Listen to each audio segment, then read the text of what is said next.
सरदार वल्लभ भाई पटेल का जन्म नडियाद, गुजरात में एक लेवा पटेल, पाटीदार जाति में हुआ था। वे झवेर भाई पटेल एवं लाडबा देवी की चौथी संतान थे। सोमाभाई, नरसिंहभाई और विठ्ठल भाई उनके अग्रज थे। उनकी शिक्षा मुख्यतः स्वाध्याय से ही हुई। लंदन जाकर उन्होंने बैरिस्टर की पढ़ाई की और वापस आकर अहमदाबाद में वकालत करने लगे। महात्मा गांधी के विचारों से प्रेरित होकर उन्होंने भारत के स्वतंत्रता आंदोलन में भाग लिया। खेड़ा संघर्ष स्वतंत्रता आंदोलन में सरदार पटेल का सबसे पहला और बड़ा योगदान 1918 में खेड़ा संघर्ष में हुआ। गुजरात का खेड़ा खंड डिवीजन उन दिनों भयंकर सूखे की चपेट में था। किसानों ने अंग्रेज सरकार से भारी कर में छूट की मांग की। जब ये स्वीकार नहीं किया गया तो सरदार पटेल, गांधी जी एवं अन्य लोगों ने किसानों का नेतृत्व किया और उन्हें कर न देने के लिए प्रेरित किया।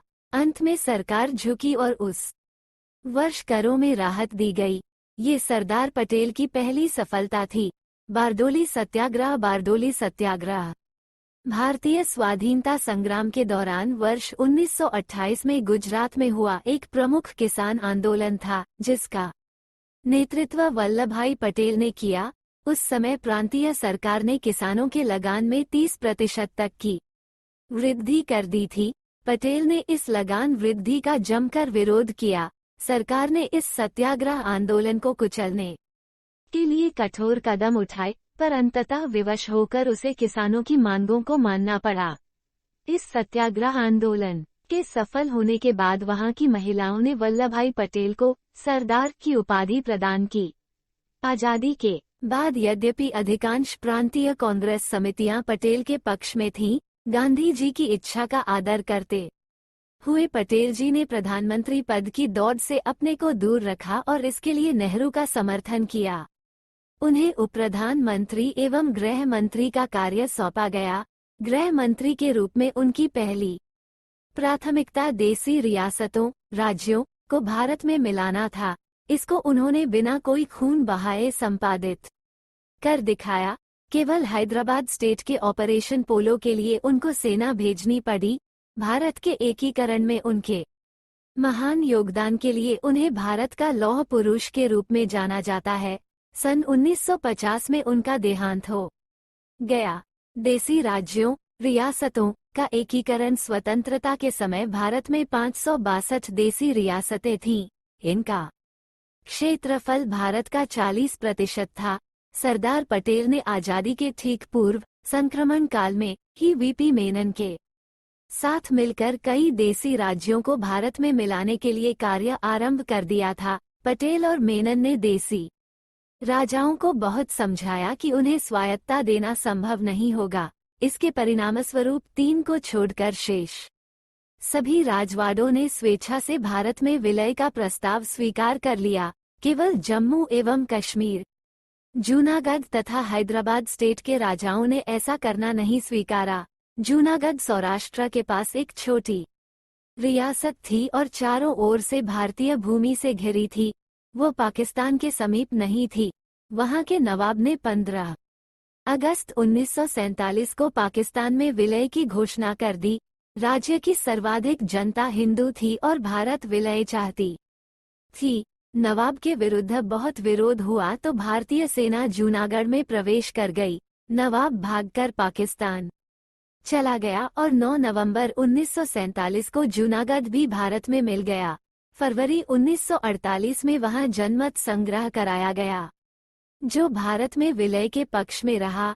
हैदराबाद भारत की सबसे बड़ी रियासत थी, जो चारों ओर से भारतीय भूमि से घिरी थी। वहां के निजाम ने पाकिस्तान के प्रोत्साहन से स्वतंत्र राज्य का दावा किया और अपनी सेना बढ़ाने लगा। वो ढेर सारे हथियार आयात करता रहा। पटेल चिंतित हो उठे। अंततः भारतीय सेना 13 सितंबर 1948 को हैदराबाद में प्रवेश कर गई। 3 दिनों के बाद निजाम ने आत्मसमर्पण कर दिया और नवंबर 1948 में भारत में विलय का प्रस्ताव स्वीकार कर लिया।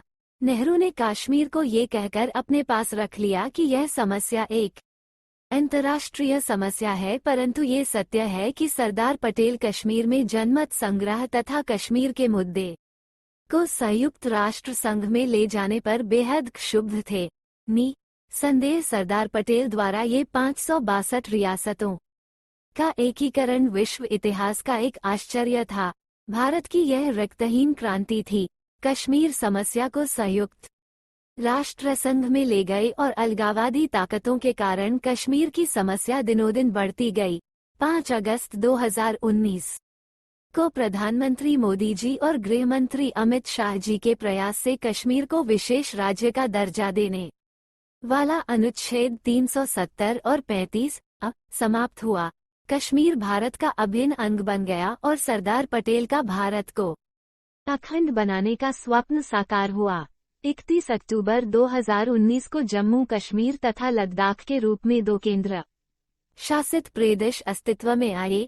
अब जम्मू कश्मीर केंद्र के अधीन रहेगा और भारत के सभी कानून वहां लागू होंगे। पटेल जी को कृतज्ञ राष्ट्र की यह सच्ची श्रद्धांजलि है। गांधी, नेहरू और पटेल 1950 में पंडित नेहरू को लिखे एक पत्र में पटेल ने चीन तथा उसकी तिब्बत के प्रति नीति से सावधान किया था और चीन का रवैया कपटपूर्ण तथा विश्वासघाती बतलाया था। गृहमंत्री के रूप में वे पहले व्यक्ति थे जिन्होंने भारतीय नागरिक सेवाओं ICS का भारतीयकरण कर इन्हें भारतीय प्रशासनिक सेवाएं IAS बनाया।